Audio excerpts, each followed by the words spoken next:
Okay, good afternoon. This is Richard Hsu, host of Hsu Untied. And today I'm very thrilled and honored to have with me as my guest, my former colleague from Venture Law Group, Don Keller, who's a senior advisor and leadership coach, also former partner at Orrick. Don, welcome to the show. Thank you, Richard. I look forward to talking with you today. Great. Well, Don, I've known you for many years, I think 25 years, something like that. I know you're starting a new chapter, but let's start by, I'd actually like to talk to you about kind of your first chapter and kind of how it started. I know a little bit about that. Obviously, we worked together at VLG, but tell me about some of the stuff that you did and the things that you enjoyed and why you enjoyed doing that part of it as much as you did. Sure. I joined this firm called Venture Law Group that you and I were part of back in 1994. I had been a partner at MoFo for 5 years, which was terrific. But VLG had just been formed. There was 11 lawyers there, all from Wilson Sonsini. So I became the 12th lawyer. I left a 500 lawyer law firm to join a 12-person firm. It was primarily because I wanted to be an entrepreneur and a lawyer at the same time. And this was pretty entrepreneurial. The first day I was at VLG, one of the associates walked into my office, and I was pretty young at the time. I was maybe 35 or something. One of the associates walked in my office and said, I really need to talk to a senior partner. And somebody said that I should talk to you. And so I looked around and I thought, who's the senior partner? I guess I'm the senior partner. So I became a senior partner that day, which was part of the process of owning the business, which was a terrific entrepreneurial 10 years that I spent as part of Venture Law Group. And did you always love it with startups, or was that something that you sort of developed over time? I virtually in my entire career was a corporate lawyer. I did a lot of IPO work. I did a lot of M&A work. I worked with Goldman Sachs quite a bit. I worked with companies like Oracle. But one of the reasons I went to Venture Law Group is I wanted to be in the center of the community and thought that the renewal to a person's practice through startups is really important. And that's what Venture Law Group was all about. And I knew that over the course of my career, I needed that renewal. I wanted to make sure I was constantly up to date and constantly meeting new people and seeing new things. And that's what it was all about. Tell me a little bit about how things were different or the same after you went to Orrick. I mean, I know you spent a lot of time there. Was it kind of the same thing, or did it present a different nuance to your startup practice? It's a good question. I mean, Orrick is obviously a global firm and was a global firm when we joined in 2005. But Orrick wanted to build a company-based startup practice on the theory that we had always followed, which is it's all about having great company clients, and that can develop into IPO work, M&A work, litigation, all sorts of interesting things can come out of representing the startups at the earliest stages. And so Orrick was very supportive of that and has been throughout, through today and beyond. The startup practice at Orrick has become a real foundational element of the firm, and it's the corporate practice at Orrick has grown tremendously, particularly over the last 2 or 3 years. In part because these companies mature, they have lots of things to do. There was a lot of SPAC activity over the last couple of years, a lot of IPO activity, a lot of M&A activity.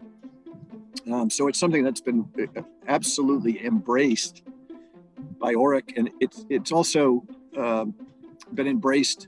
Obviously, the chairman of Orrick is Mitch Zuckley, who's somebody that you know, and I know. He was a Venture Law Group person. I had the good fortune of having him be an associate that worked a lot for me.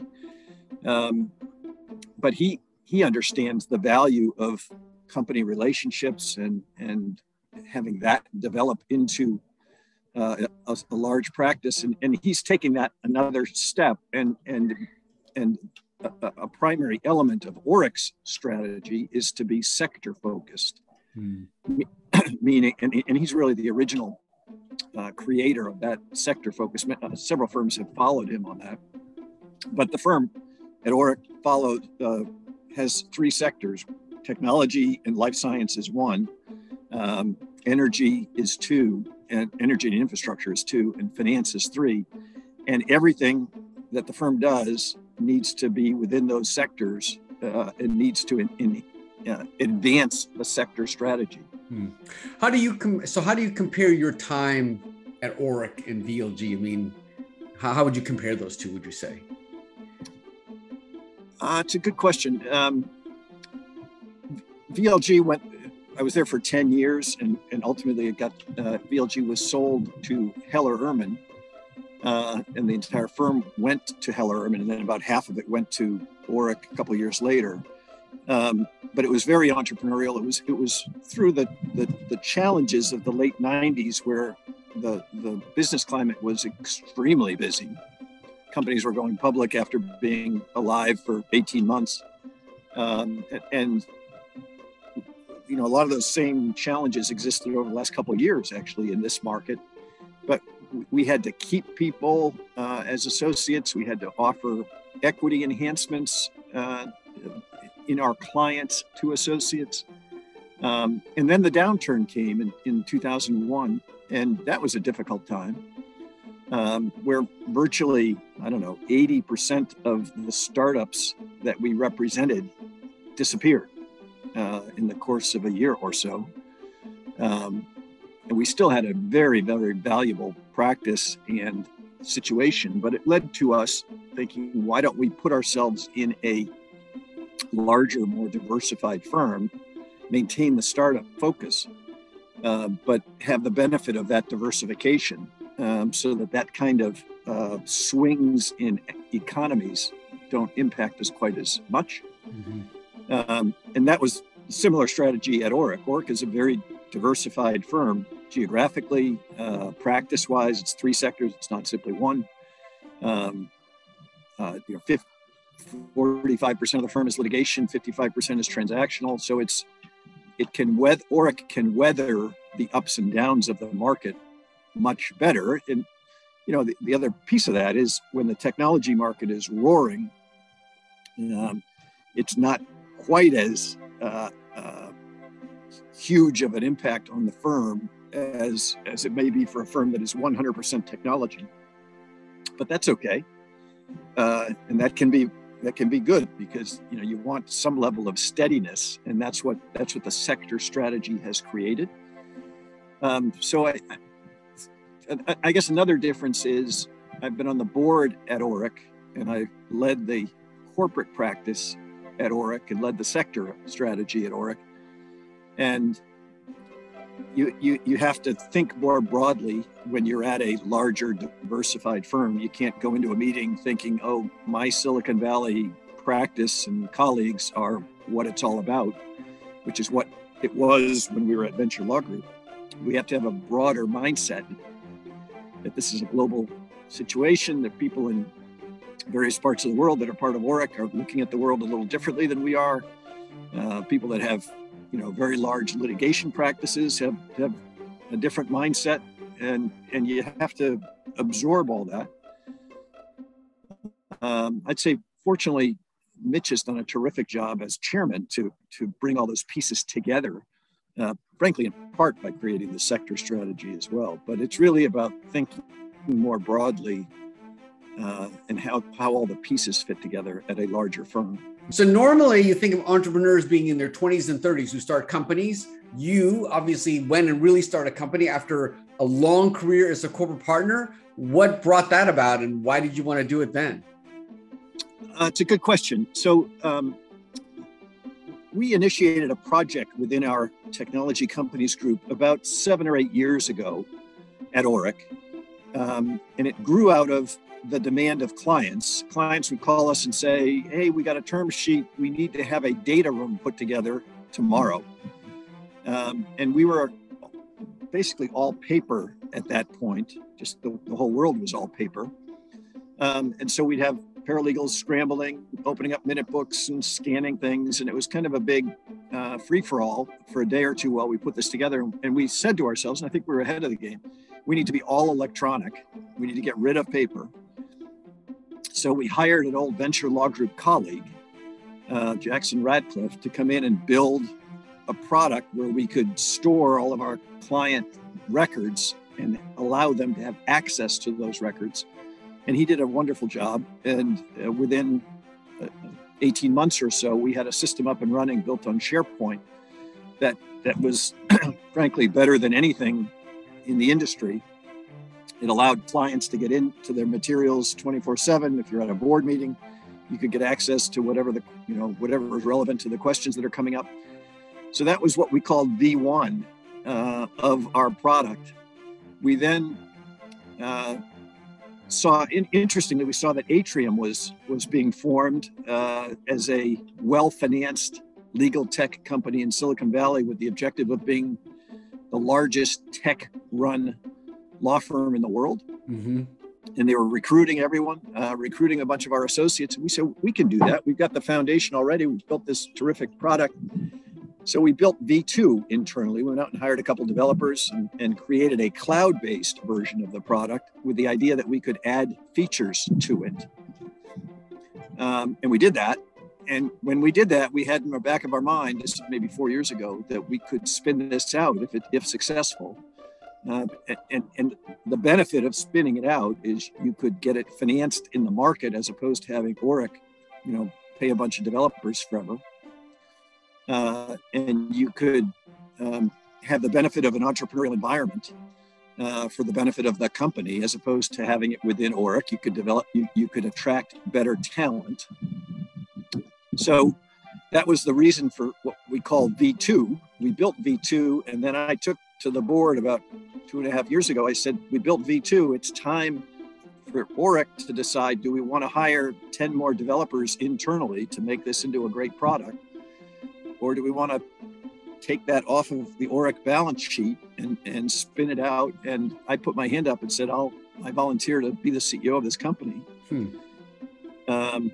I figure I had been a lawyer for, 36 years or so at the time. And I should do something different. And I knew this product as well as anybody. I knew what the market needed, I thought, as well as anybody.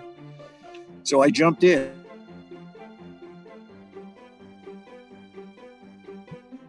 And it was a terrific experience. And we moved the focus of the company to what in-house counsel needed, which interestingly, in the legal tech world, there's law firms on the one hand, which need certain tech, and then there's in-house counsel, which interestingly need a whole different set of tech as well. And so there's really two different markets there. So we shifted the market, we shifted the focus, we raised money, we built a great product, and ultimately sold it to Bright Flag. We had heard in the market through one big accounting firm and one venture firm that Bright Flag has some things that we would benefit from, and that we had some things that they would benefit from. So I contacted the CEO, and he said he was in the market for this type of product, and we got together, and frankly, within about a month, we had a deal done. Mm-hmm. Well, how did you enjoy being the CEO? How did you enjoy actually having the operating role of basically the role of the client that you've been advising for all these years? I enjoyed it tremendously, particularly, interestingly, we started the company as an all remote company pre-COVID. And we just thought that was the most efficient way to run the company. So we were on Zoom as COVID hit. And we didn't miss a beat, actually, during the entire COVID process. And I actually think on the sales side, we did better as a result of being able to have online demos of our product. So in terms of what did I enjoy, I loved putting it all together. I loved getting the company going. I loved raising the initial funding. I had to adjust to the marketing and sales side a bit, because we were literally in the last summer doing 15 demos online a week. And so it was all sales, and we were sending out engaging in email campaigns because that's the way you find leads these days. It's not about telesales or in-person sales. It's all about online marketing.